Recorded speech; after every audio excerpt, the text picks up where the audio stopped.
chez Tatou Senti. Le parfum, vous aimez? Eh bien, chez Tatou Senti, le premier podcast parfum et olfactif, on ne parle que de ça. Et oui, on sent tout. On sent les matières premières, les parfums avec les parfumeurs créateurs, sans oublier les créateurs de marques de parfums. En un mot, on y parle parfum et tout ce qui s'y rattache. Je suis Bettina Ekroyd, votre hôte et experte parfum. Et je vous donne rendez-vous tous les mardis sur Tatou Senti pour un moment convivial avec un invité pour parler de ses passions, de son parcours, de son métier et bien sûr, parfum, odeur et souvenirs olfactifs. Poursuivons notre conversation avec Pierre Guéros, parfumeur senior chez Symrise, pour découvrir ses créations et son univers. Alors maintenant, venons à tes parfums. Quel est en fait le premier parfum que tu as porté avant de devenir... Alors, il y a certaines personnes qui regardent les photos de leur adolescence ou de leur prime jeunesse en disant « Mon Dieu, qu'est-ce que j'ai porté ? J'étais gothique, je portais des habits complètement incroyables. » Alors moi, j'ai fait beaucoup de faux pas parfumistiques en commençant mon approche du parfum. J'ai voulu d'abord porter des parfums d'adultes, alors que j'étais plutôt jeune, Oui. plutôt innocent et surtout plutôt ignare du monde de la parfumerie. J'ai porté Habit Rouge. Et Habit Rouge, c'est un parfum qui est exceptionnel, mais qui était trop pour moi. C'était vraiment un parfum Absolument. trop mature, un parfum qui était un parfum entre guillemets de grand. Et ensuite, j'ai porté je dirais, c'est un parfum générationnel, mais c'est un parfum que j'adore encore maintenant, c'est CK One. Oui. CK One, d'abord parce que je trouve que c'est extraordinaire d'avoir un parfum qui a une fraîcheur qui dure aussi longtemps. Et une maîtrise technique qui fait qu'on a en même temps une impression de transparence et une impression de ténacité. Je trouvais que c'était le parfum facile, parfum qui correspondait à l'état d'esprit des années 90. J'ai grandi en étant un jeune adulte dans les années 90. Et voilà, c'est un des premiers parfums que j'ai porté. D'accord. Et autrement, quels sont les parfums qui t'ont marqué en termes de construction, de créativité ? Moi, j'ai toujours eu une envie, une empathie pour la parfumerie dite commerciale. Je trouve qu'il y a une noblesse, une beauté dans les parfums qui sont portés par le plus grand nombre. On fait ce métier pour que nos parfums soient portés. Tout à fait. Si ça reste quelque chose d'exclusif, 5 bouteilles vendues quasi sous le manteau, c'est pas le but de notre travail. Donc moi, je cite souvent des parfums qui peuvent paraître commerciaux, mais que j'adore. C'est par exemple Amor Amor, Oui. que je trouve extraordinaire, qui a un peu révolutionné l'idée de la note gourmande. Allure, d'abord parce que c'est le parfum de ma mère et que je trouve que c'est un parfum qui est extraordinaire dans cet équilibre entre des notes extrêmement fraîches de bergamote et une belle note vanillée santalée. C'est Le Mâle. Le mâle parce que là encore, au-delà de la symbolique de la redéfinition de certains codes de la masculinité, c'était un parfum qui aussi, par ses références à Brut ou ses références à Pour un homme, était à la fois dans la modernité, dans une espèce de filiation de chaleur, de sexiness, de séduction qui m'a toujours plu. Oui, puis c'est une évolution de cette famille fougère sur laquelle on reviendra, qui tout d'un coup a pris un autre tournant. Exactement. Et puis voilà, et plein d'autres encore. Mais voilà, j'insiste sur le fait que ce sont souvent des parfums dits commerciaux. As-tu des matières fétiches ? Alors qu'on le veuille ou non, on a des matières premières qu'on utilise plus souvent que d'autres. Oui. Même sur des briefs qui peuvent apparaître complètement différents, on va peut-être avoir tendance parfois à toujours aller un petit peu dans les mêmes directions. Et c'est ce qui définit finalement le style de chacun. Tout à fait. Alors, quelles sont-elles ? Alors, moi, j'ai une appétence particulière d'abord pour les notes boisées. D'abord parce qu'elles rappellent la nature. Elles ont quelque chose d'assez franc. Elles ont quelque chose qui est assez honnête dans le fait que la matière première d'origine et son extrait se ressemblent terriblement. Ce qui est d'ailleurs pas toujours le cas en fait avec les fleurs. Alors avec les fleurs, moi je trouve que quand on commence la parfumerie, c'est extrêmement décevant. On s'imagine... Perturbant. Perturbant. On sent une rose et quand on sent une essence de rose, il y a un décalage. On aime l'idée de la rose, on aime la symbolique de la rose, et puis la première fois qu'on sent la rose, on se dit, ça sent l'artichaut. Oui. Bon. Alors voilà, j'aime beaucoup les notes boisées. J'aime beaucoup certaines molécules, particulièrement le cachemérant, parce que je trouve que le cachemérant, ça a une infinité de facettes. Épicé, boisé, musqué, c'est qui est assez extraordinaire. Est-ce que tu peux nous donner des exemples de tes parfums qui utilisent ces notes boisées ? Ah oui, bien sûr. J'ai fait un certain nombre de parfums qui évoquent l'Orient. Par exemple, Myrrhe Carmin pour Givenchy ou Golden. Il y avait quoi comme notes boisées ? Alors là, il y avait des notes boisées qui étaient, évidemment, du patchouli, du vétiver, certaines notes santalées synthétiques. Mm-hmm. Et en même temps, j'ai exploité le côté boisé d'un certain nombre d'épices, comme l'encens, comme le poivre. Le poivre noir, ça a un côté boisé aussi très très fort. J'aime beaucoup l'idée du cèdre pour les mêmes raisons. Le cèdre, c'est quelque chose qui représente un potentiel de naturalité infini. Ça sent le bois coupé, quelque chose vraiment de très brut. Et que je peux imaginer combiner avec des choses beaucoup plus sophistiquées. Et là, tu l'as utilisé dans quoi ? Alors, par exemple, on l'a utilisé avec des notes feuilles de violette avec Émilie pour un parfum pour Carolina Herrera qui s'appelle Insignia for Men. Je l'ai utilisé dans des créations plus anciennes. J'avais travaillé pour une marque de niche autrichienne qui s'appelle Wiener Blut et pour lequel j'ai créé un certain nombre de parfums, dont un qui évoquait le pôle Nord, qui s'appelait Nord de Nord, et qui était basé sur cette idée de brutalité de la nature. Et donc, il y avait cette note mentée, cette note aquatique très très forte et en même temps une très très forte overdose de cèdre. Même si vous devez travailler sur pratiquement toutes les familles olfactives, néanmoins, est-ce que tu as des familles olfactives de prédilection ? Où tu te sens plus à l'aise, ça te correspond plus ? Je dirais qu'au quotidien, on travaille sur des briefs tellement différents que finalement, on se doit d'être à l'aise sur à peu près tout. Mais c'est vrai que moi, j'aime la parfumerie généreuse. Et donc, je me sens plus à l'aise, par exemple, sur des briefs qui viennent soit d'Amérique du Sud, soit du Moyen-Orient et même d'Europe, avec toujours ce côté un petit peu texturé et matière. L'idée de créer des parfums transparents, l'idée de créer des parfums dans une gamme chromatique qui serait plus blanche, beige, etc. Ça te correspond moins. J'ai plus de mal à accéder à cette luminosité et à cette transparence. Alors, je crois savoir que tu aimes justement affirmer des contrastes et utiliser des overdoses. Est-ce que tu peux nous donner des exemples où tu as eu ces jeux ? Alors, ce qui est intéressant dans l'overdose, c'est l'idée, un peu comme en cuisine, de mettre en valeur, on entend beaucoup parler de mettre en valeur le produit. Oui. Et donc, en fait, intrinsèquement, un nombre de matières premières impressionnants ont quasi la qualité d'un parfum fini. Et donc, de pouvoir les mettre en overdose, c'est aussi leur donner la chance de briller pour ce qu'elles sont. Et les noyer dans une infinité de petits camarades, pour moi, brouille un petit peu le message. Oui, elles perdent de leur aura et de leur personnalité. Exactement. Et donc, l'idée de confronter des matières premières qui seraient un peu grande gueule, ça permet de créer une compréhension du parfum qui, pour moi, est la clé de la beauté du parfum. C'est-à-dire, un parfum doit véhiculer un message. Ce message est véhiculé de façon plus claire si les matières premières sont utilisées de façon plus brute. As-tu un exemple à nous donner pour Alors, que l'on comprenne par exemple, j'ai créé pour Roberto Cavalli, pour une gamme pour le Moyen-Orient, une note à base de tonka. Et j'ai utilisé toutes les matières premières de la palette qui, pour moi, sentaient la tonka.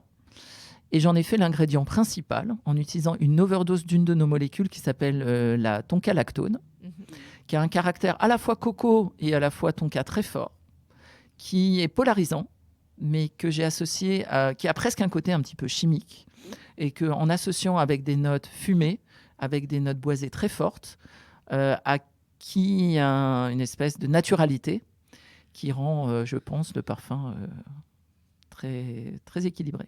D'accord. Quand tu disais tout à l'heure que tu aimes la nature, justement, comment est-ce qu'elle intervient ou est-ce que tu t'en inspires quand tu crées ? Mon amour de la nature est à la fois une rédemption on parlait tout à l'heure de mon papa qui était fourreur. Moi, j'ai développé une empathie pour le monde animal, pour la nature en général très forte, qui se concrétise dans le fait que maintenant, je peux planter dans un jardin que j'ai. Voilà, depuis 2 ans, j'ai une maison à la campagne qui est devenue un peu le centre de ma vie et qui me permet d'exprimer mon amour de la nature. Je pense qu'on est redevable. Alors, en tant qu'homme, en tant que citoyen, en tant qu'être humain, ça c'est sûr. Mais même en tant que parfumeur, à cette prodigalité, à cette richesse de la nature. Et qu'on le sait, au-delà du message marketing, au-delà de ce qu'on appelle le greenwashing, on a une responsabilité en tant que parfumeur d'être à l'écoute d'un certain nombre de réalités écologiques, d'un certain nombre de réalités sociales qui font qu'on crée un parfum pour que le parfum soit beau, sente bon, mais aussi soit beau à l'intérieur, je dirais, et respecte un certain nombre de normes environnementales et sociales. D'accord. Et alors je crois justement, et j'aimerais que tu nous en dises plus, Symrise est assez impliquée. Donc quels sont les différents programmes, les différentes choses que Symrise fait en la matière? J'ai toujours trouvé que respecter, grâce à l'IFRA, on a une autorégulation de notre marché de la parfumerie qui est très salutaire parce que si quelqu'un d'autre mettait son nez dans notre industrie, probablement qu'il serait beaucoup plus dur que nous. Et donc, moi, je me plains jamais de l'IFRA parce que je trouve que c'est normal de créer des parfums qui soient juste quelque chose de sain, qui au-delà des matières premières pris individuellement, soit un vecteur juste de beauté et de bien-être. Et je trouve que Symrise est particulièrement en avance pour ce genre de choses. Alors, bon, je ne vais pas faire la liste de toutes les capabilities Symrise en termes d'éco-responsabilité, mais on a une responsabilité sociale à Madagascar très forte. On produit une matière première avec un niveau d'exigence sociale très très fort. Quelles vont être les matières premières là, à Madagascar, dont vous vous occupez? Alors, on a une palette qui a d'abord commencé avec la vanille, puisque la vanille, c'est extrêmement important pour Symrise, surtout pour les arômes, mais aussi pour la parfumerie. Maintenant, on a développé une gamme très élargie du gingembre, de la cannelle, de la mandarine, du vétiver, de l'ylang-ylang, du lemongrass. Et on connaît chacun des producteurs. Beaucoup d'entre eux, beaucoup de gens sont salariés Symrise, sont des employés Symrise, profitent d'une sécurité sociale, profitent de la scolarisation des enfants, profitent d'une sécurisation des approvisionnements pendant toute l'année, d'un salaire pendant toute l'année. On a au niveau de nos sites de production aussi également une très forte exigence. Alors, il y a des panneaux solaires, il y a un recyclage complet de l'eau utilisée dans les circuits de refroidissement. Il y a, au niveau du transport, une sobriété, au niveau même de la chimie verte. On a racheté il y a quelques années une société qui s'appelle Renaissance et qui produit des molécules, des commodités à partir de l'essence de pain. Donc, voilà, la chimie verte. Et puis un certain nombre de programmes qui sont différents d'un pays à un autre et qui font qu'on se dirige vers une industrie plus propre. As-tu eu l'occasion d'aller à Madagascar ou les autres pays où vous avez cette démarche? Oui, j'ai été d'abord à Holzminden. Alors, Holzminden, c'est le cœur de notre réacteur. Absolument. C'est un site qui est en permanence en évolution. Avec, là encore, c'est en plein cœur d'une ville, c'est une importance stratégique pour la région. C'est dans un pays, l'Allemagne, qui là encore, bien avant nous, s'est préoccupé d'un certain nombre de problématiques écologiques, qui fait que, par exemple, en termes de production d'énergie, en termes de recyclage, en termes, on en parlait de cycles fermés, est très très en avance. Et puis Madagascar, alors là, c'est beaucoup plus artisanal, beaucoup plus pittoresque. Mais on a la chance d'avoir des installations qui sont merveilleuses, qui pourraient être en Suisse, avec un niveau, là encore, d'exigence. Je veux dire, notre usine, elle est alimentée par des panneaux solaires. Enfin, voilà, c'est assez extraordinaire. Alors, on va revenir un tout petit peu en arrière. Quel est ton regard sur le oud, puisque tu as été à Dubaï pendant 3 ans, et comment l'appréhendes-tu, puisque tu dois bien le connaître? En fait, il y a des spécialistes. J'ai rencontré lors de l'un de mes voyages à Jeddah, en Arabie Saoudite, un homme qui avait une espèce de oudothèque avec des échantillons. Alors, le oud, on peut le conserver assez longtemps, donc on peut se permettre d'avoir ce genre de collection, qui avait une collection infinie. Je crois qu'il avait plus de 400 échantillons de oud. C'était un homme dans la parfumerie ou un amateur de parfum, tout simplement? Alors, au Moyen-Orient, c'était quelqu'un qui à la fois avait cette connaissance pour lui-même, qui était aussi trader de oud, qui était aussi fabricant de parfums, enfin un petit peu tout mélangé, qui me donnait d'ailleurs un Coran à chaque fois que j'allais lui rendre visite, et qui, lui, était un vrai spécialiste du oud. Mais malgré tout, c'est vrai que j'ai travaillé avec le oud pendant quelques années, et je dois dire que je comprends le succès du oud. Le succès du bois donc du bois de oud, du agar wood, c'est totalement l'idée d'une parfumerie qui chercherait les ingrédients les plus rares, les ingrédients les plus facettés, des ingrédients avec une très forte symbolique. Quand on parle de oud, on parle de quelque chose qui a un statut quasi religieux, quasi divin.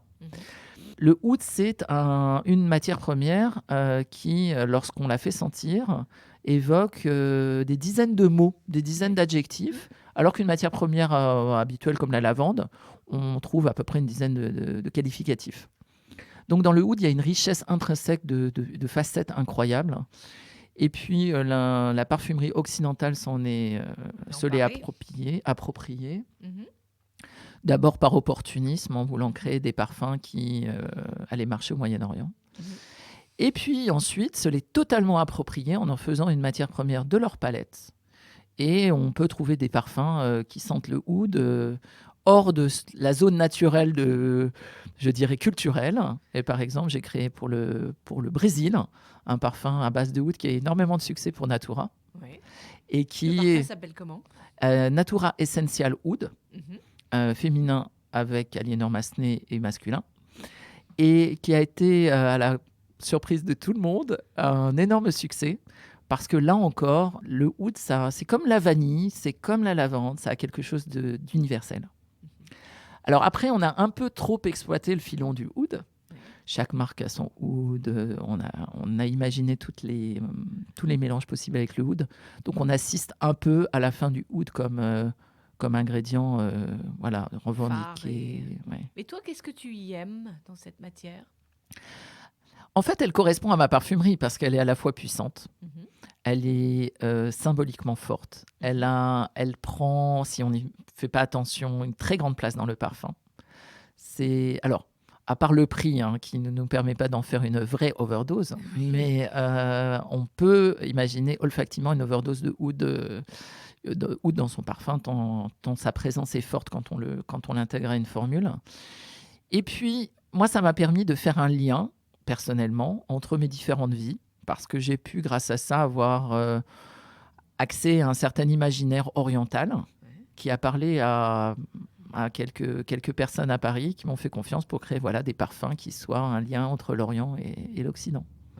Tu peux nous donner des exemples? Je pense à, par exemple, Amir Carmin pour Givenchy, qui est vraiment quelque chose qui est à la fois dans les codes orientaux, moyen-orientaux, et dans les codes orientaux tels qu'on le définissait au XIXe siècle, notre envie d'orientalisme, notre idée de la sensualité.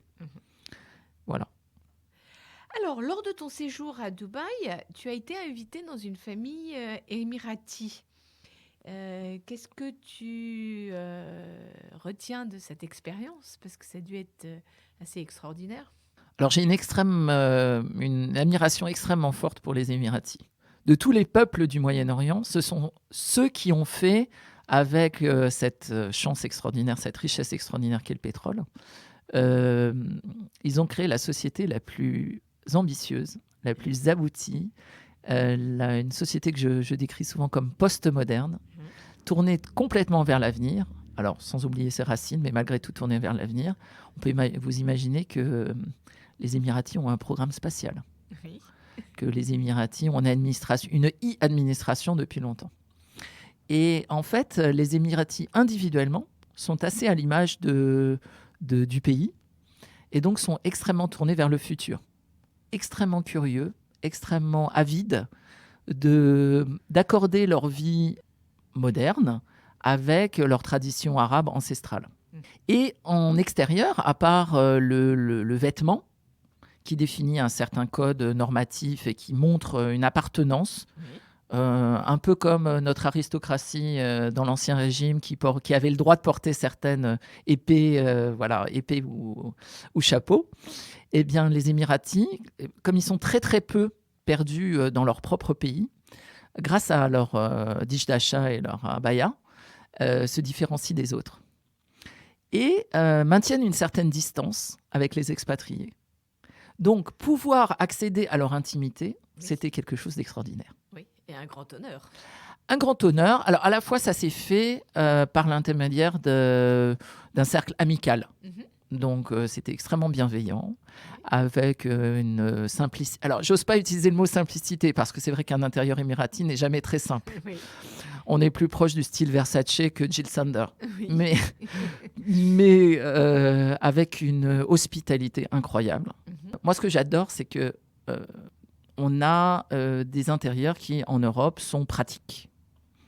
On a en Orient des intérieurs qui sont faits pour la réception, avec des salons de réception immenses, avec des pièces qui ne servent qu'à accueillir les invités, avec des pièces de palabre, avec des pièces qui se rapprochent de l'intimité et pourtant sont extérieures aux pièces dans lesquelles on vit. Ce sont vraiment des pièces qui sont faites pour créer un sas entre l'extérieur et l'intérieur. On appelle ça les majlis.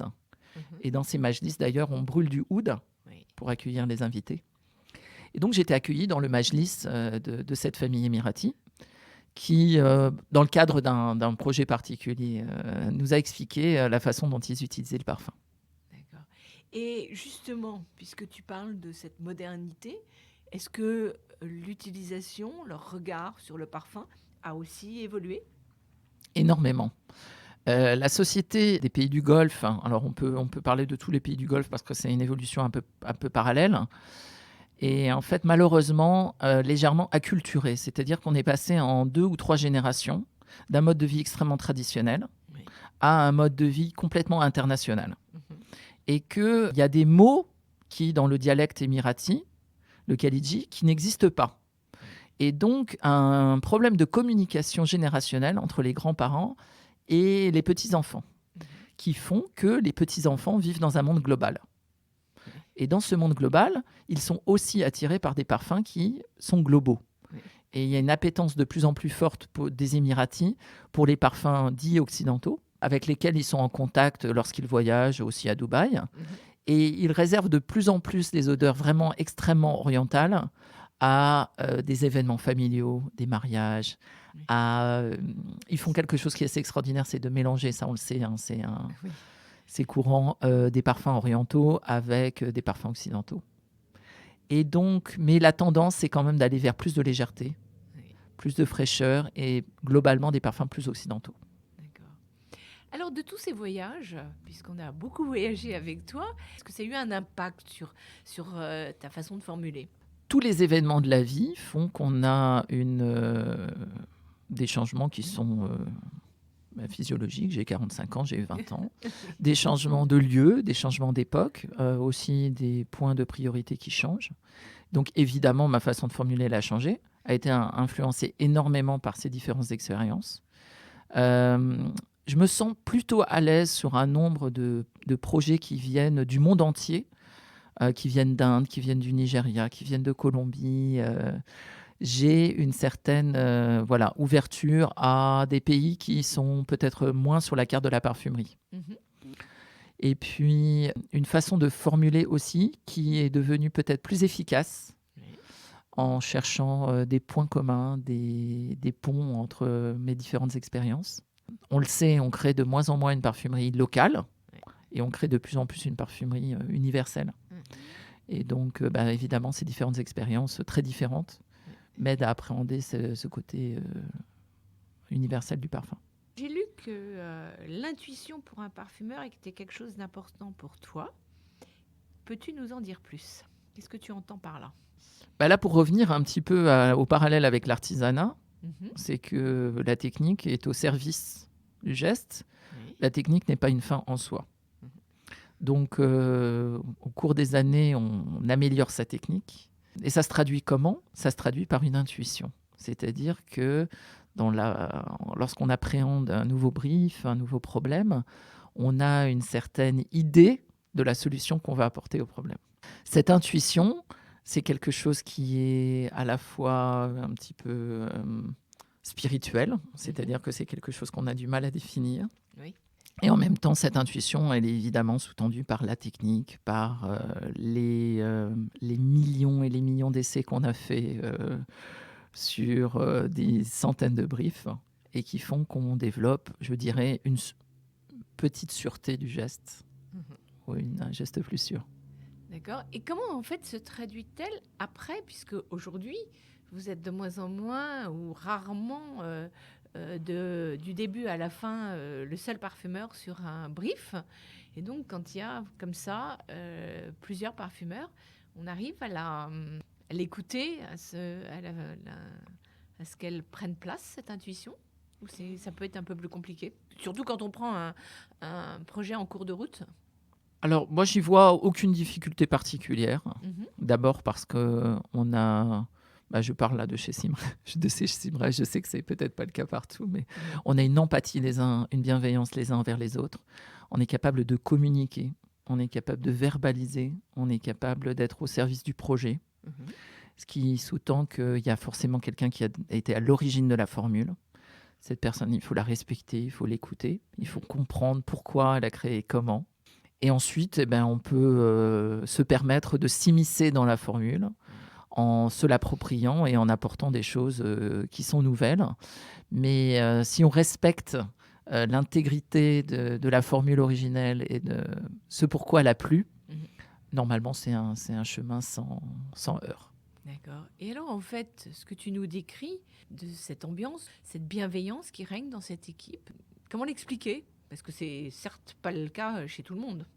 Alors ça, je ne me permettrai pas de dire pourquoi ce n'est pas toujours le cas ailleurs. Mais par contre, ce que je sais, c'est que chez nous, on a on a développé j'ose dire une amitié, une proximité qui fait qu'on se respecte et qu'on s'apprécie en tant qu'être humain, qu'on reconnaît chez chacun ses forces et ses qualités. Et puis surtout, l'envie de gagner les projets, l'envie de plutôt gagner à deux que de perdre tout seul. L'envie de faire travailler ensemble des gens qui sont de niveaux de seniorité différentes. D'avoir envie de travailler avec, je parlais d'Alexandra tout à l'heure, comme alter ego, de travailler avec son alter ego. De comprendre en quoi, à un moment, travailler seul te mène à une voie un peu sans issue. Et d'être capable de demander de l'aide ou d'être capable de demander un œil nouveau pour faire évoluer le parfum et pour trouver la solution à un problème olfactif qui paraissait sans issue. D'accord. Donc en fait, cette entente, elle vient de l'équipe elle-même. Oui, elle vient de l'équipe elle-même. Elle vient évidemment d'un mode de management. Elle vient évidemment d'un esprit d'entreprise. Elle vient de plein de choses. D'une proximité aussi. Tous les bureaux des parfumeurs sont transparents. Alors, sont fermés, mais par contre, ce sont des bureaux en verre. On est tous alignés côté jardin à Clichy dans nos bureaux parisiens. On a une facilité d'accès les uns aux autres qui fait que si j'ai besoin de poser une question technique à l'un ou à l'autre, de faire sentir, y a une proximité physique qui le facilite. Et puis voilà, je pense que ça vient aussi de nos personnalités. Écoutez, tant mieux. Ça fait plaisir à entendre. Alors, passons à un quart d'heure tendance. Donc, à une époque où l'on tend de plus en plus vers des produits zéro déchet, quelle est la position de Symrise en matière d'ingrédients ? Est-ce qu'il y a eu des choses qui ont été mises au point pour justement... Est-ce que tu peux nous en parler ? Oui, alors il y a énormément de programmes qui sont soit en début de développement, soit déjà bien aboutis, qui font que à terme, il faut que pour des raisons de sourcing, également pour des raisons de conscience, tout bêtement, s'assurer que nos matières premières sont produites dans les meilleures conditions possibles, sont utilisées en restant saines pour les utilisateurs, et penser aussi à la vie d'après du parfum, en termes d'accumulation dans la nature, en termes de... Voilà. Et donc, en fait, on a un certain nombre de programmes dont on a déjà un peu parlé, qui sont la chimie verte, Oui. qui sont de produire certaines... Tu peux peut-être nous en dire un peu plus? Qu'est-ce qu'on entend par chimie verte?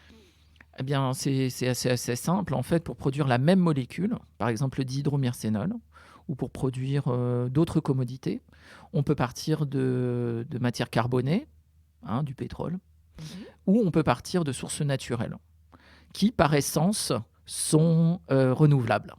C'est-à-dire qu'on coupe un arbre, on replante un arbre. Et que cette chimie verte, elle est vertueuse parce qu'elle vient d'une source... Alors, naturelle, oui, très bien, mais aussi renouvelable.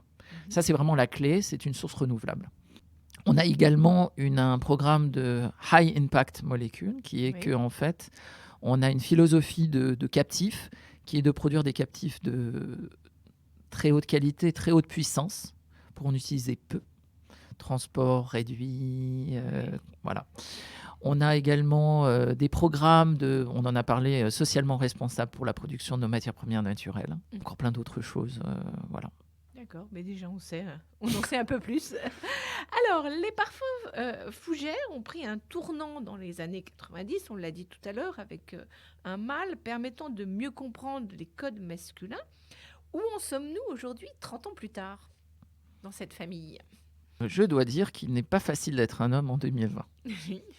En fait, entre volonté de bien faire, position hégémonique vacillante, rapport entre les hommes et les femmes qui a énormément évolué, en fait, on se retrouve avec une parfumerie qui, là encore, toujours reflet de son époque. Tout à fait, ça a toujours été le cas.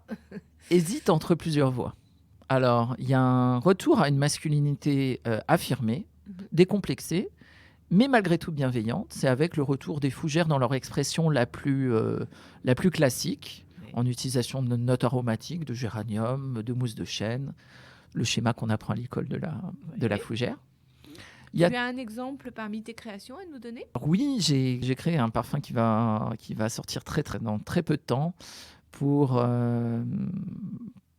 On a créé une gamme de parfums avec Émilie Copperman et Aliénor Massenet autour du thème de la Formule 1. Et en fait, la Formule 1 véhicule quand même une image masculine. Et donc, puissance et de force. Et donc, nous avons créé des parfums qui sont à l'image de ce sport, avec une masculinité qui n'est pas conquérante, une masculinité qui n'est pas hégémonique, mais une masculinité qui est affirmée. Et puis, il y a sur le marché, effectivement, un retour des fougères qui sentent le géranium, des fougères qui sentent la lavande, etc.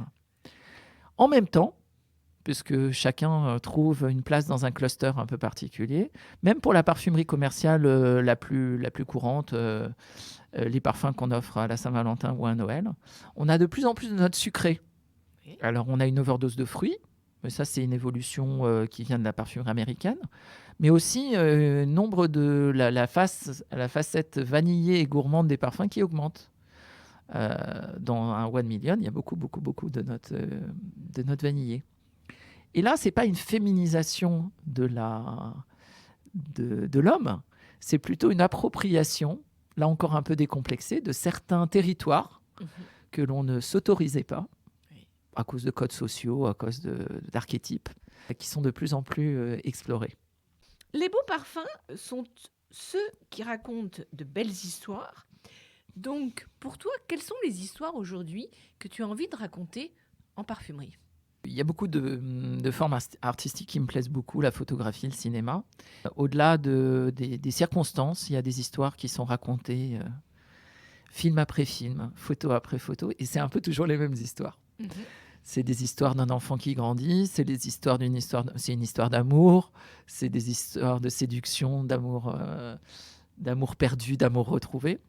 Et je pense que cette réponse a besoin tout simple de l'être humain.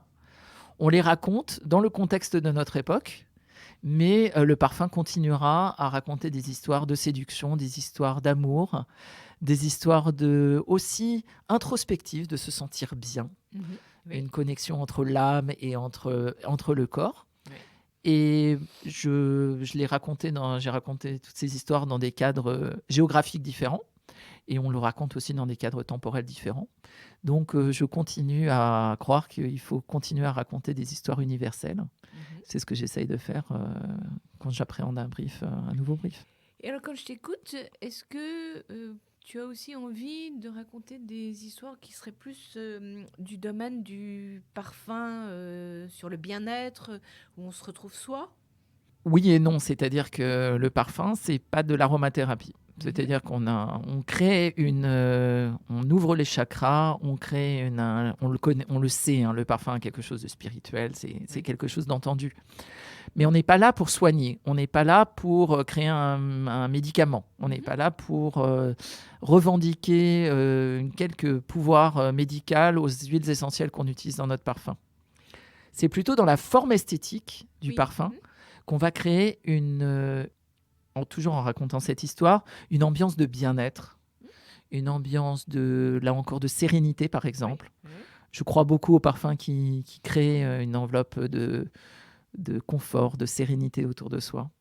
On l'a tous, ça, quand on sent un mouchoir, une chemise, des draps, l'ambiance de la maison, etc.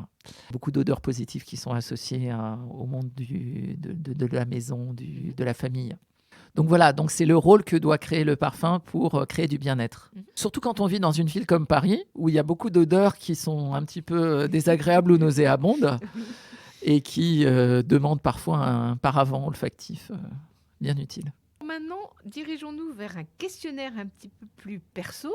Est-ce que le parfum a une influence sur ton moral ? Alors oui, physiologiquement, bien sûr.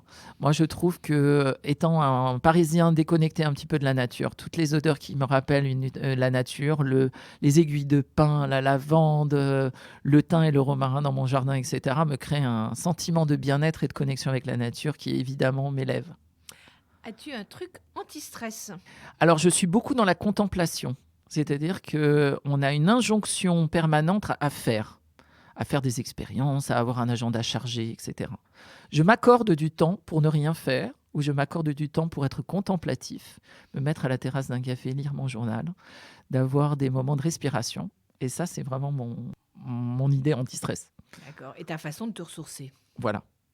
As-tu un geste écolo ? Alors, j'en ai beaucoup, parce qu'en fait, j'ai beaucoup évolué. J'ai toujours été très intéressée. 12 ans en Allemagne t'ont marqué. m'ont initié à une écologie militante, à une écologie pratique, qui fait que le tri n'a aucun secret pour moi, que l'utilisation des plastiques est bannie depuis une éternité, que d'être bien au courant de ce que je mange, de l'impact qu'ont mes gestes quotidiens sur la planète, c'est quelque chose auquel je pense souvent. Par exemple, je n'ai pas de voiture. Alors, on l'a vu et je pense que nos auditeurs l'auront compris, tu aimes voyager. Mais quel a été ton premier voyage ? Alors, comme beaucoup d'enfants des années 70 et 80, on passait nos vacances sur le bord de la mer Méditerranée avec mes parents pendant un mois. On se souvient d'ailleurs pas très très bien de ce qu'on faisait. Mais le premier voyage qui m'a marqué, parce qu'en fait, j'étais dans une école catholique qui s'appelle Saint-Jean-de-Passy. Et il était de tradition, en 5e, de partir à Rome pour rencontrer le pape. D'accord. Effectivement, j'ai rencontré ce pape très médiatique, iconique, qui était Jean-Paul II. Et je dois dire que ce voyage à Rome, ça m'a assez marqué. D'abord parce que, comme je te le disais au début de notre entretien, j'adore l'archéologie. Me retrouver à Rome, c'était vraiment quelque chose de fabuleux. De rencontrer le pape, qui était quand même, c'est une figure statutaire. Je ne suis pas très religieux, mais même quand on n'est pas très religieux, ça fait quelque chose de rencontrer le pape. Et puis, c'est la première fois que je quittais mes parents pour une semaine entière. Voilà, donc c'est ce voyage qui m'a particulièrement marqué. D'accord. Et alors, en dehors de ces moments de contemplation, quelles sont les choses qui te nourrissent ? Est-ce que en dehors de la vie, mais est-ce que tu as une affection plus particulière ? Est-ce qu'il y a des choses dans ton métier qui te portent, qui te nourrissent plus que d'autres ? Parce qu'on a compris que tu étais curieux de beaucoup de choses. La parfumerie fait de nous des êtres hypersensoriels. Donc, évidemment, on développe notre sens olfactif, mais aussi tous les autres sens. Et c'est vrai je pense que c'est commun à beaucoup de parfumeurs.